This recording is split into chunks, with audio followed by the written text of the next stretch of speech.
Hello, everybody. Welcome back to Read and Reread. I am Angelia, and I'm attempting to film, maybe not the video, maybe just the intro to the video with my friend Wilkie here, who's managing to not quite be in the picture. Let's try this. Wilkie, where's your greenie? Where's your greenie? Oh no, come over here. It's been 2 weeks since I filmed Friday Reads because we were out of town last week. I'll talk about that trip in just a minute. And on my last video, we talked about that we had decided to keep Mr. Wilkie here. And I just wanted to give a little update and report on him. And I tried to set up at his level, but he's managing, I guess he's camera shy. He's doing great. He has, he's gained weight. His ribs and spine were showing really badly when we found him. He's doing really well. He loves to sit out in the blazing hot sun in the 95-degree heat and sunbathe like a cat. Ready to go inside? Okay, Wilkie has been relocated and I will now film the Friday Reads proper. So last weekend I did not make a Friday Reads because we went to San Antonio to celebrate Emma Grace's birthday and also Cooper's birthday. Her boyfriend is also in September, so we brought them their gifts. We went out to lots of good restaurants and we even did something that qualifies for the Framed in Art event. We went to the San Antonio Museum of Art, and the first good surprise was that UTSA students got in for free, and they're both grad students, so that was nice. And now they're going to go back because we got there kind of late in the afternoon. She had a university event earlier in the day, and then so we kind of had to focus on certain areas we wanted to see the most. But it's a pretty big museum, so they're planning to go back and explore it further, cost-free. Oh, that was the fun. The dog, well, I don't even know. I guess it's not really a project anymore. He just lives here. We're just working on puppy stuff now. Meanwhile, books were read and shows were watched. The Great British Baking Show, Only Murders in the Building started back up. The other show that we've tried to watch a little bit of is called Task on HBO, but it's kind of, the characters are interesting, but the plot's pretty much full of holes and kind of predictable. Slow Horses is coming back on this upcoming week, and so I may have to set Task aside because it's kind of So that's TV. Let's talk about books. But what did I actually read in the past 2 weeks? Well, let's take a look. All right, so first of all, I mentioned the Rabi Alameddine book, The Angel of History, which I've been talking about with the Pineiro Project group. We're kind of in the home stretch, finishing up that book discussion now. And it was my first time reading this author, and I found it to be a really moving novel. The structure was challenging. There were lots of different moving parts in here. I've talked about it a little bit last time. It's about a man named Jacob who's having a mental health crisis. He's having sort of a breakdown. He's hearing voices. He's hearing Death and Satan talking in his head. And we get the conversations between Death and Satan as well. And it's happened to him before. So his sections, a lot of them are he's in the clinic, in the waiting room, waiting to be seen at the clinic. We get those conversations. There's a bunch of saints that come in, and I was kind of confused there because I'm not real well versed in Catholic saints. We get his backstory. We get pieces of his journals. We get some short stories that he's written. He's a poet, but he has recently been writing short fiction. So there's all kinds of parts and pieces interspersed to tell his story of his unusual childhood, various traumas that he has faced. And the central trauma in his life was the AIDS crisis, when his tight-knit group of 7, well, he was one of the 7. It was a tight-knit group of 7 men who were very close, and AIDS just decimated the group, including his partner, Doc, who he talks to in his journals throughout this novel. It's challenging, it's moving, it's intricate. I was pretty fascinated, and I want to read more by this author. So I did order a previous backlist book called An Unnecessary Woman. I heard lots of really great things from several booktubers about this book, so that one's on the way. And his new book I'm very interested in reading as well. Another one that I finished in the past couple weeks was The Man Who Fell to Earth by Walter Tevis. And I talked about this quite a bit in the last video also. It's a science fiction novel that is on my science fiction double feature Discord project. And it is about a man who names himself Thomas Newton for Earth purposes, who is from another planet, but he is trying to pass as a human. He has a mission that is gradually revealed why he is on Earth. He is humanoid enough to mostly pass with a few modifications, and he starts to amass a fortune, and he's building something. So he's one of the main characters. And then we have another man who's a chemistry professor who comes to be under his employment.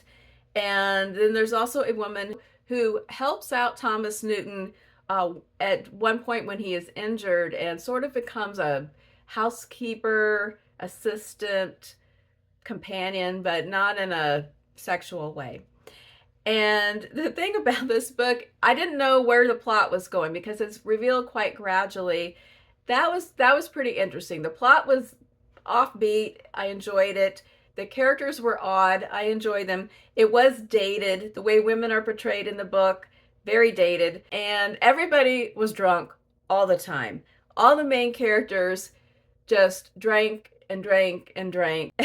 Many sodden conversations in this book. Then there's some kind of prescient material in here too about I can't get into it with spoilers. Let's just say an unflattering portrayal of humans, Earth, and specifically the United States. Let's just leave it there. But I did enjoy it.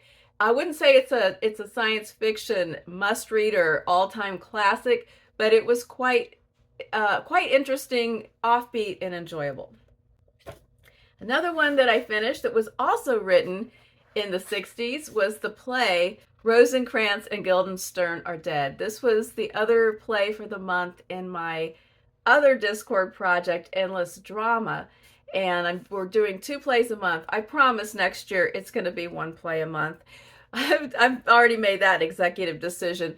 The month was kind of absurdist drama. So we had The Bald Soprano and Rosencrantz and Guildenstern Are Dead. It also fulfilled one of my challenges in Melinda at a Web of Stories Storygraph Challenge, which was to read a book that was published in the year of your birth. This was published in 1966. You can do the math. It really benefits if you're familiar with Hamlet. You don't have to go out and reread Hamlet to enjoy this, but if you just know the basic plot and characters and tensions of Hamlet, this play is a lot more enjoyable and funnier. So this is sort of an existential, humorous play. I can't even exactly explain the plot, but a lot of those elements of Hamlet come in and out, and then there's just a lot of funny dialogue. I would love to see this staged because there's some physical humor that would really benefit from seeing it and not just seeing it written down. But I had a good time reading this. It was a nice light interlude, even though it was about a play where everybody pretty much ends up dead at the end, except for poor Horatio, always left holding the bag. So that was Rosencrantz and Guildenstern Are Dead. I finished some other books, two more books. And these 2 were both really, well, they're so different everything I read this month. So let me just keep going. I read On the Calculation of Volume, Part 1 by Solvej, Balle, I never know. And the translator is Barbara Haveland. And this was a buddy read with Louise.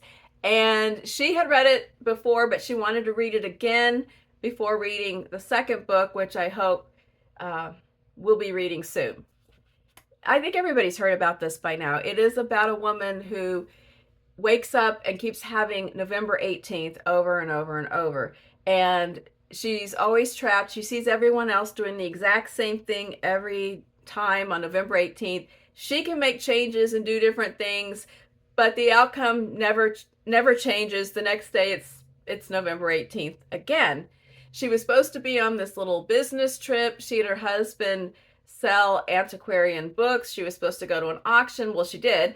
And then the next day, when she's supposed to get up, it's that previous day again. And no matter what she does, she tries all kinds of different things to break out of the loop. Does she break out of the loop? I will not tell you. But this is part 1 of a 7-book series. I have the second book to read.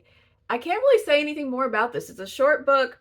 It's kind of philosophical at times, because the longer she dwells in this time, she starts to just examine all kinds of different questions about who she is and what is her purpose and what are people doing. She wonders if what's happening in the world is time moving forward while she's in one place, or is everything frozen? Are they frozen and she's the only one who's not frozen? There's so many different things to think when you're reading this book.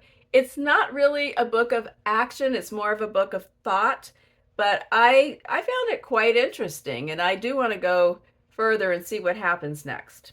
Now, we come to my favorite book that I actually finished in this 2-week segment, and that is Starlight and Moonshine by Joseph O'Malley.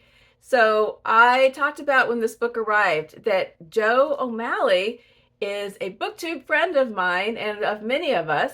He has the channel Too Tight Lautrec. I'm going to link it below. If you go to that channel, he does have some content about this novel. There's a playlist of songs that relate to the novel or are mentioned in the novel that is really fun. And the book is set in 1980, so you know the music's good, but then also there are characters in here who love music and play music, and they include old jazz standards and other wonderful songs. And I think he's also making a Too Tight Lautrec Q&A video that's going to be coming out. There was a video where you got to put in the questions. So go check all that out and order your copy of Starlight and Moonshine, because this is a great novel. It is 214 pages, and I will not have to complain that the novel lacked editing. It is perfect, it is tight, it is a great plot, and best of all, fantastic characters. So let me tell you a little bit about it. So I am a character reader, and I just love a book where I get so involved in the characters and really care about them, and they're complicated and they're difficult and they're appealing, but they're frustrating, and all of that is delivered in Starlight and Moonshine. It begins with a couple of news pieces. There's a news clip and I think an obituary for a woman named Hannah Fallon who has died in a car accident, and we find out pretty much right away she was the matriarch of a family, and this is a drunk driving accident. Hannah has a pretty serious drinking problem. The book is about her family in the year after this death, and how they are coping or not coping, processing, not processing, dealing, not dealing with different aspects of, and the impact of the loss of their mother and wife during this subsequent year. So Hannah had her husband James, and she had 3 children, young adult children, and the age choice for these children is just perfect for this novel. They're in their age range of 18 to 22. If the book had small children, it would be a different kind of tragic story. It'd probably be about James trying to deal with all these little kids, and the kids being devastated by the loss of their mother. They are devastated, but their age makes it more interesting because they're right at that kind of launch point where they're making decisions about what they're going to do, and they just get derailed in different ways by their mother's death. There are multiple points of view in the novel. It moves back and forth in time a little bit within that year after her death, depending on which person's point of view is being featured. So sometimes it's 10 months later or it's 5 months later.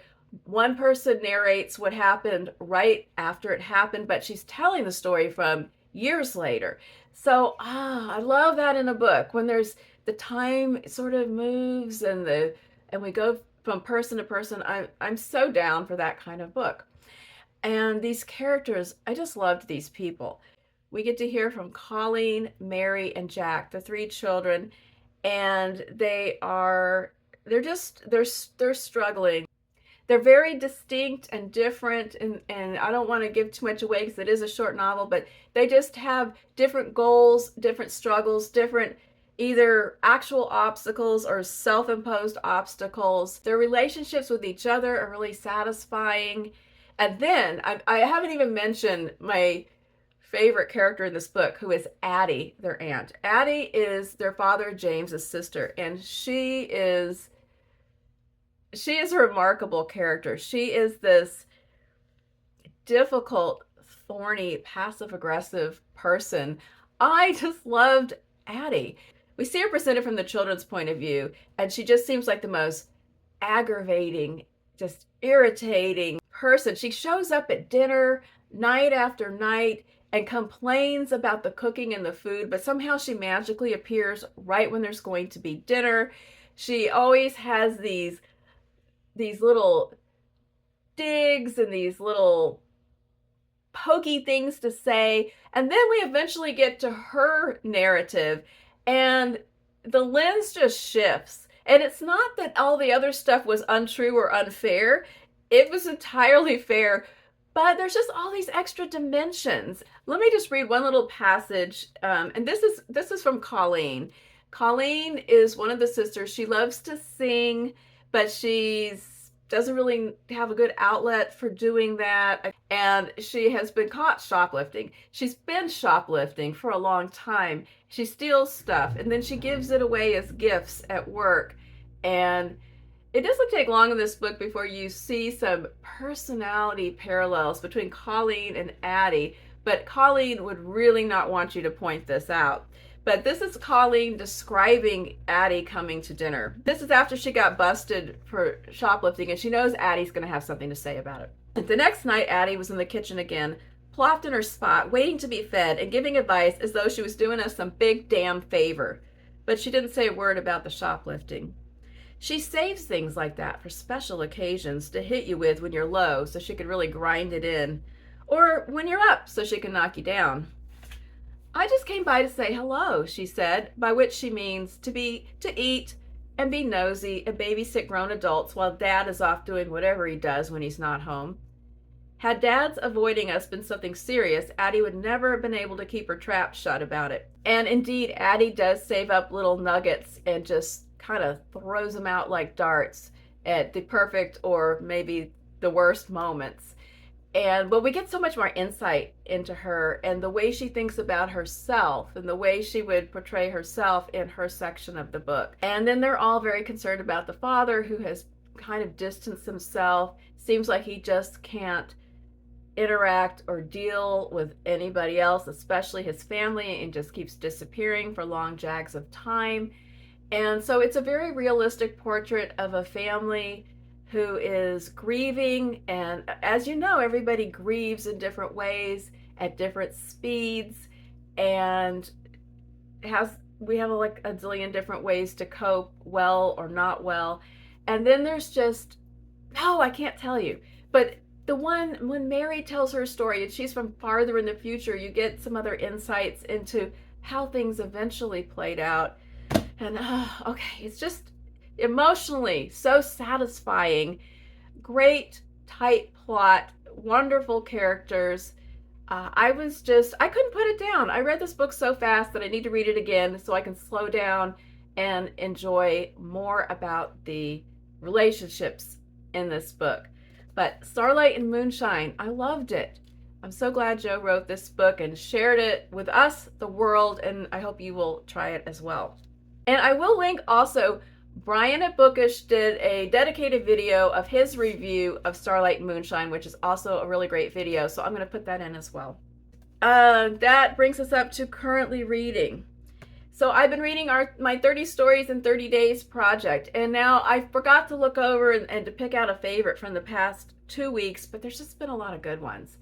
And something that has been happening is entirely accidental. So a few of these are stories that I had read before, and I put them in on purpose because I wanted to share them and reread them and give people a chance to comment about them, but most of them I have not read until the day that we read them. Most of the stories, I picked the authors that I was interested in or I read other things by, and the story I did not read in advance.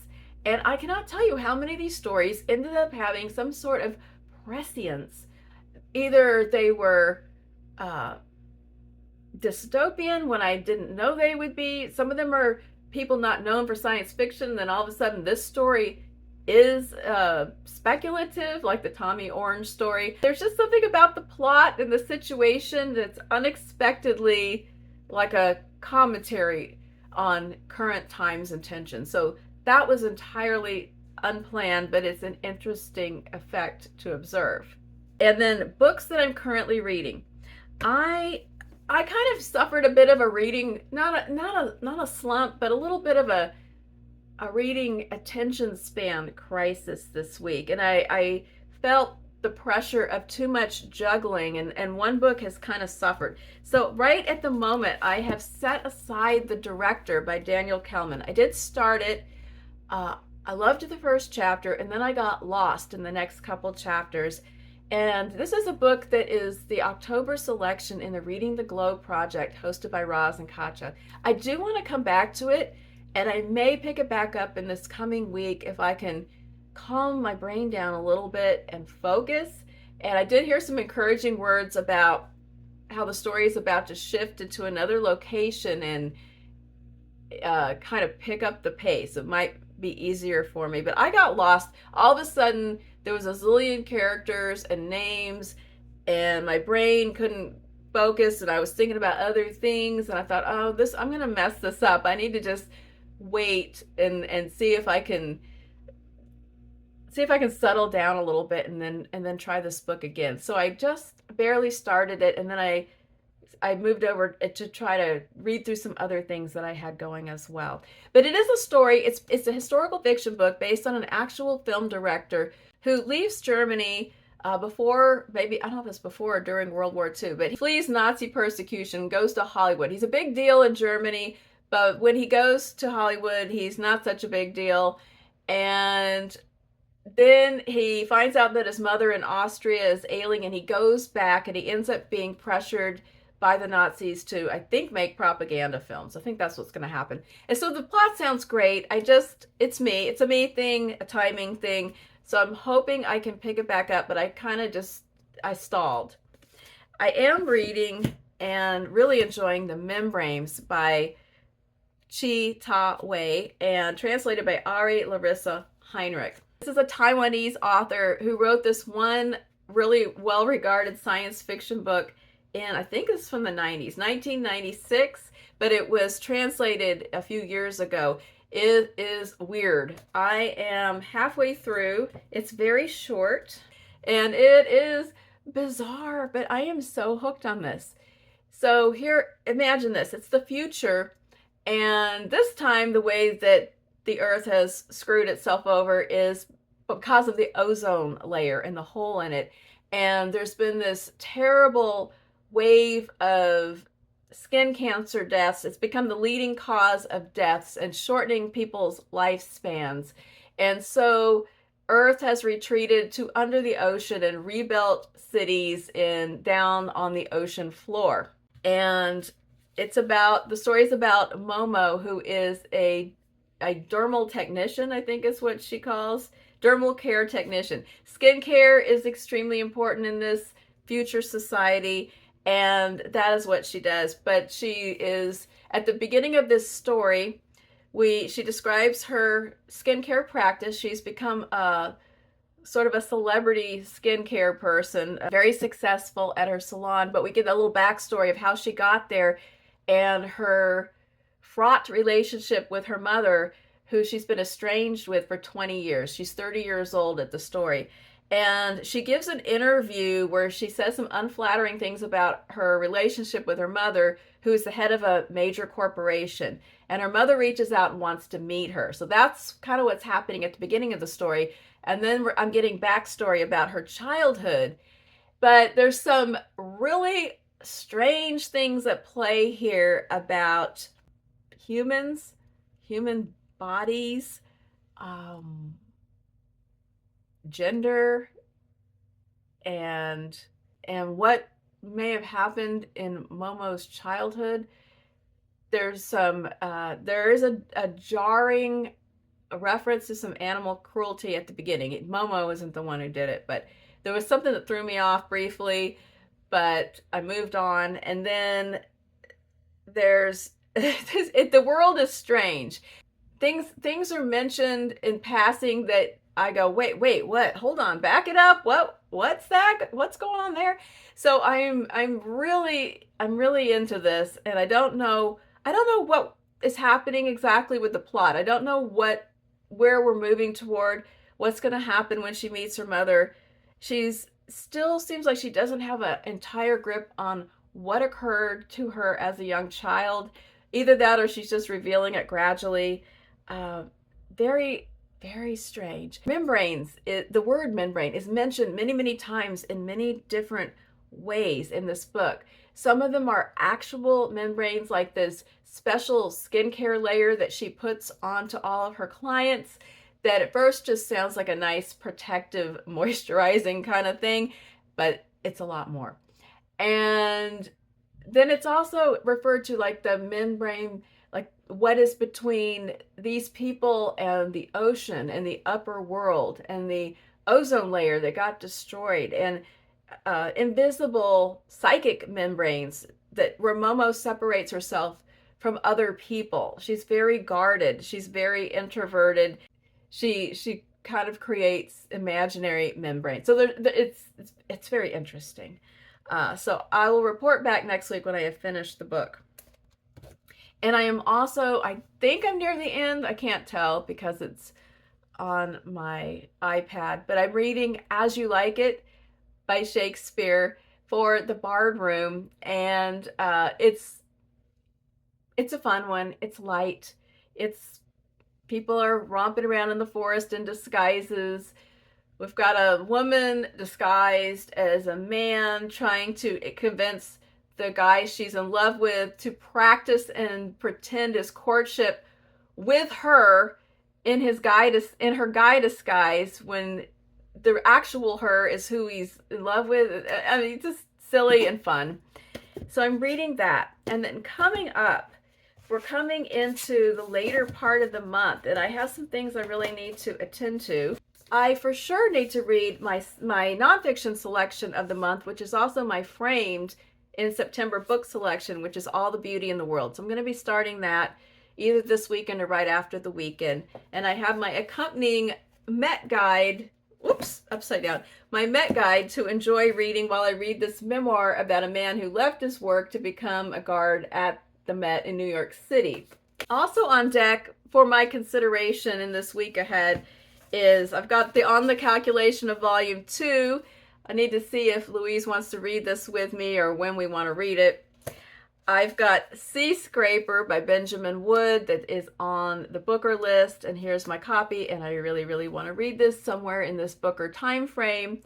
And I've got How the Garcia Girls Lost Their Accent by Julia Alvarez, which is the selection for the Books and Bocadillos book club this month that is hosted by Maria Andrea. And also I really want to be reading a book. September 15th to October 15th is Hispanic Heritage Month, and this was the book I had in mind to make sure I made time for it. I haven't done it yet, so I need to get to this one as well. So there it is. Lots of books, finished, not finished, wanting to read. I haven't really made a good example of simplifying that I said I needed to do to settle my mind, but that's what's going on. That's my mental swirl as far as books are concerned. Let's not even talk about the mental swirl caused by the news cycle right now. I just don't want to talk about it. What is going on with you? How are you doing? How's it going? What are you reading? Comments on these books. Let me know. Take care. I will be back soon. Have a great weekend. Bye-bye.